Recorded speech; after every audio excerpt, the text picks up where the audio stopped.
Sayyid Abdullah ini orang yang tauhidnya sangat kuat. Sayyid Abdul Muthalib lebih kuat lagi. Saya cerita sedikit betapa pentingnya tauhid. Ketika pasukan Abraha bawa pasukan gajah mau menyerang apa? Ka'bah. Itu sebelum menyerang itu semua aset-aset milik orang kafir Quraisy, milik orang Quraisy itu ditawan, diambil, termasuk milik Sayyid Abdul Muthalib, milik Abdul Muthalib. Terus ketika mau masuk Ka'bah, mau masuk Mekah, kata Abraha, man sayyidu hadal wadi, siapa yang kamu tuakan, yang kamu pertuan di sini? Oh, Abdul Muthalib. Abdul Muthalib itu dipanggil, itu auranya luar biasa. Abraha yang di tempat perkemahannya itu harus duduk di atas karena dia raja, itu duduk di atas gak berani, saking wibawanya Abdul Muthalib. Ini mbahnya Rasulullah. Akhirnya Abraha bilang gini, saya duduk di bawah tidak mungkin karena saya raja, kamu duduk jejer saya tidak mungkin karena nanti umat saya kecewa karena raja kok disaingin gitu. Ya sudah, sambil berdiri-diri kita ngomong. Akhirnya Sayyid Abdul Muthalib tadi diomongin gini, saya itu tidak ingin merusak orang-orang Mekah, orang-orang Quraisy. Saya hanya kecewa punya tempat ibadah dikencingi, diberakin sehingga saya mau merubuhkan Ka'bah. Tapi dengan damai, nggak ada perang. Apa jawabnya Abdul Muthalib? Lucu. Nggak apa-apa Ka'bah kamu robohkan, silakan, nggak apa-apa. Yang penting unta saya yang kamu sita kembalikan. Harta saya yang 100 unta kamu sita kamu kembalikan. Itu Abraha kagetnya bukan main. Kaget karena kamu itu pemimpin apa? Tadi saya hormat kamu karena kamu tak anggap orang hebat. Hadhil Ka'bah dinu abaika, ini Ka'bah itu agama kamu. Pas saya hancurkan kok kamu tenang-tenang saja. Padahal pas mau saya hancurkan kamu tenang-tenang saja, malah tanya unta kamu itu gimana? Apa jawabnya Abdul Muthalib? Inna lihadal baiti robban hamahu, sebab Ka'bah itu ada yang punya dan pasti akan melindungi Ka'bah. Tapi kalau unta itu milik saya, ini urusan saya, ini unta. Jadi inna lihadal baiti robban hamahu itu tidak milik saya, itu ada yang punya. Ya sudah, biar yang punya aja yang jaga, itu udah urusan saya. Akhirnya unta dikembalikan, aman deh. Terus akhirnya dia ke Ka'bah. Fa'akhudha bi halaqatil bab, karena dulu apa itu halaqatil bab, karena dulu itu yang dipakai apa itu pegangan itu bentuknya apa? Bulat, makanya diistilahkan halaqah apa? Bulat. Kalau sekarang halaqah ilmiah itu seminar. Benar. Halaqah itu buri lagi. Pegang terus bilang gini, kata Abdul Muthalib, ya Allah, Ka'bah ini mau dihancurkan oleh Abraha. Ka'bah ini milik kamu. Saya mau ke gunung, mau melihat apa yang kau lakukan terhadap orang yang mau merusak Ka'bah. Abdul Muthalib bilang ke umatnya, waya qaumi, ayo kita ke gunung melihat ma fa'ala rabbuna, apa yang akan dilakukan Tuhan kita terhadap orang yang mau menghancurkan Ka'bah.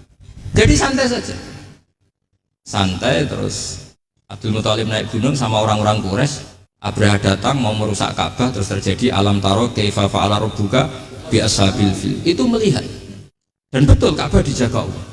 Islam juga gitu. Ketika Islam dikooptasi Uni Soviet, semua ulama, semua wali perasaannya hanya nunggu kehancuran Uni Soviet, karena pasti agama ini dijaga.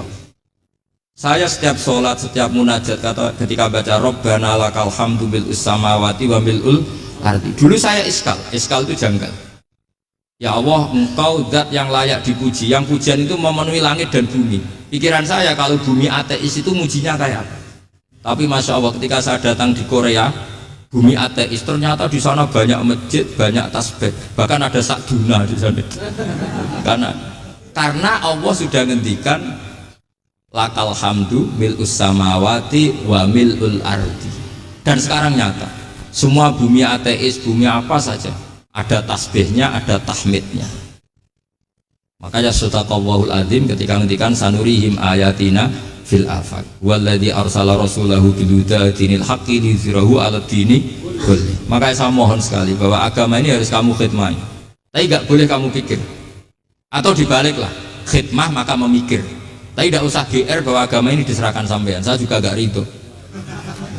Agama kok diurus orang-orang kayak gini, kayak apa nasibnya? Jadi ini penting. Karena rata-rata kiai alim itu tidak jelas, terus oleh orang-orang yang nggak pernah ngaji itu, wah ini nggak jelas, nggak tegas. Islam itu harus tegas.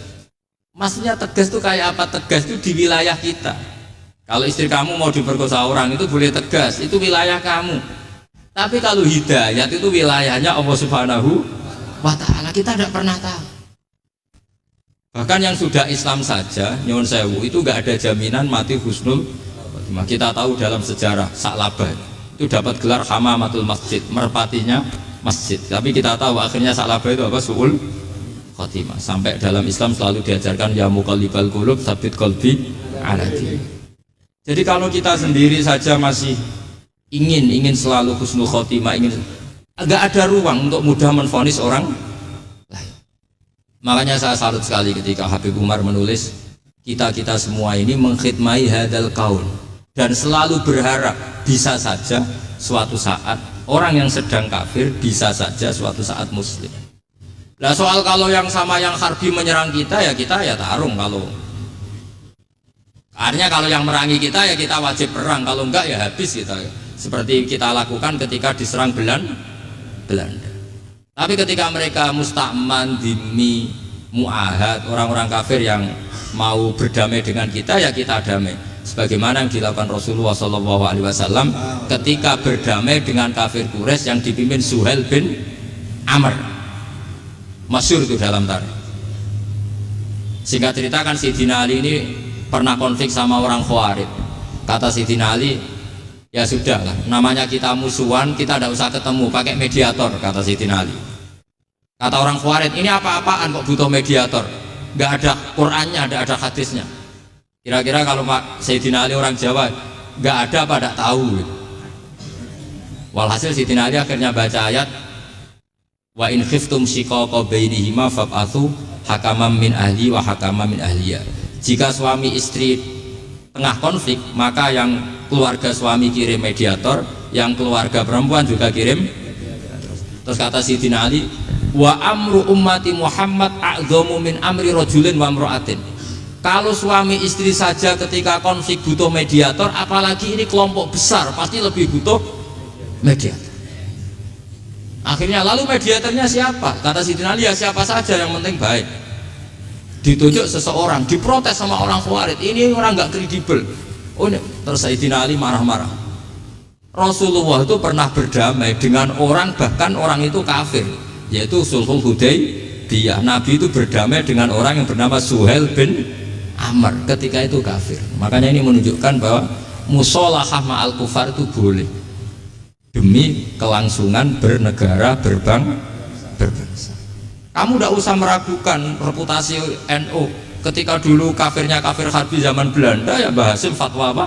Jihad. Jadi jangan kira tidak tegas, kita tegas sekali, justru kita yang punya masa lalu tegas. Tapi kepada siapa dan dalam konteks apa? Paham ya? Terus ini penting sekali untuk dijernihkan. Ini saya baca berikutnya nanti, tidak supaya tahqiq saya syukur sekali, saya tadi sekaligus minta ijazah sama Habib Umar, dan memang saya ngaji ini lama sama teman-teman alumni Yaman, cuma belum pernah ketemu mu'alifnya.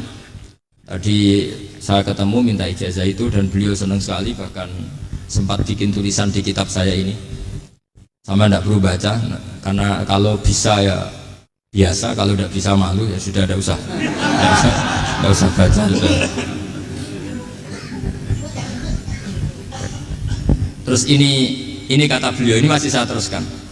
Nahnu min hadhil intilaqah naktasibu thabatana wa quwwata yaqinina wa illa fa fil ardi mu'aridun wa muntaqidun wa mukhalifun min akhyarin wa asyrarin sholihin wa fasikin muslimin wa kuffar. Kalau kamu punya satu metode ilmiah, metode dakwah, kamu harus siap, karena pasti ada yang menentang. Yang menentang itu ya mulai orang soleh, tidak soleh, orang macam-macam. Jadi kalau sudah punya manhaj, memang dari awal harus siap apa? Ditentang. Jadi misalnya PBNU punya kebijakan apa, ya sudah siap saja dibully. Itu pasti itu, karena nggak ada manusia semua suka, semua benci. Kata beliau, anta in kunta fi syakkin min hadzal maslak wal manhaj fattabi man syi'ta wasaha angka ghaniyah wa in kunta ala yaqinin annahu al huda wa mirasun nubuwah wa annau haqiqatu tarjamatil ahdi ma'rab fala tata'atsar min kalami ahadin yakunu mangkana. Jadi intinya kita mengawal Islam secara rahmatanil alamin itu justru kita berharap menjadi simpatik dan menjadikan mereka menjadi Islam. Jangan ketika simpatik dianggap gak